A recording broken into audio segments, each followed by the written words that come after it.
1999 թվականի սեպտեմբերի 21-ի այս զորահանդեսից անցել է գրեթե 3 տասնամյակ, բայց մարդիկ այն շատ լավ են հիշում։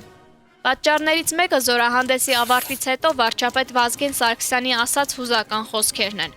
Սովորաբար դրանք ներկայացվում են պատառիկներով, բայց մենք այսօր կցուցադրենք առավել ամբողջական տարբերակը։ 1999 թվականի սեպտեմբերի 8-ին Հայաստանի նախագահ Ռոբերտ Քոչարյանը հրամանագիր ստորագրեց, որում ասվում էր.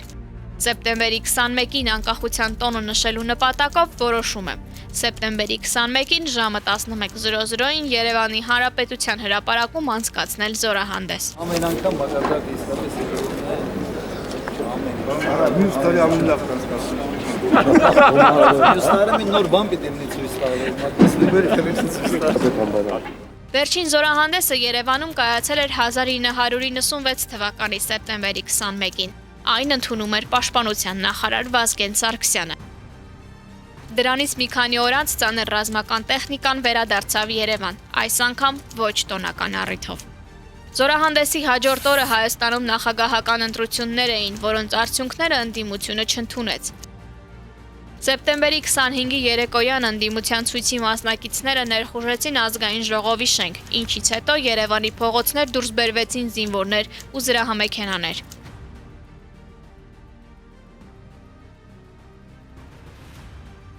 «1999 թվականի զորահանդեսի ժամանակ Վազգեն Սարգսյանն արդեն վարչապետ էր։ Գարնանը նրա և Կարեն Դեմիրճյանի ստեղծած միասնություն դաշինքը հաղթել էր ընտրություններում։ Խորհրդային Հայաստանի նախկին ղեկավարը վերադարձել էր իր երբեմնի աշխատասենյակ, արդեն ազգային ժողովի նախագահի կարգավիճակով։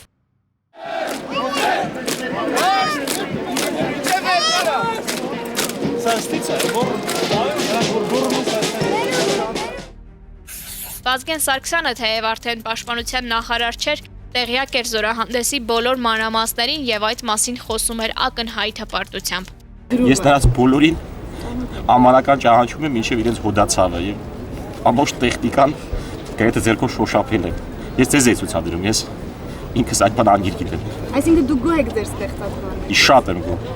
Հաջորդ հարցին պատասխանելով վարչապետն ասում էր իր հայտնի խոսքերն անկախության մասին։ Իսկ անկախության հետ կապված, այսինքն ձեր մղումը ինչ խորհուրդ ունի ձեր համար։ Անկախությունը բացարձակ արժեք է, անկախության մասին ինչպես կարելի է հարց տալ։ Նույնն էլ ասես, ինչ կարծեք ես ծնողիդ մասին։ Անկախությունը բացարձակ արժեք է, անգամ այս ծանր փորձությունների գնով, անգամ այս ծանր կենցաղի գնով անկախությունը քննարկման կարիք չունի։ Մարդու շնչելու, մարդու ապրելու, ծնվելու, սիրելու պես բան է։ Ամեն ինչի հավաքականությունն է անդրադարձ։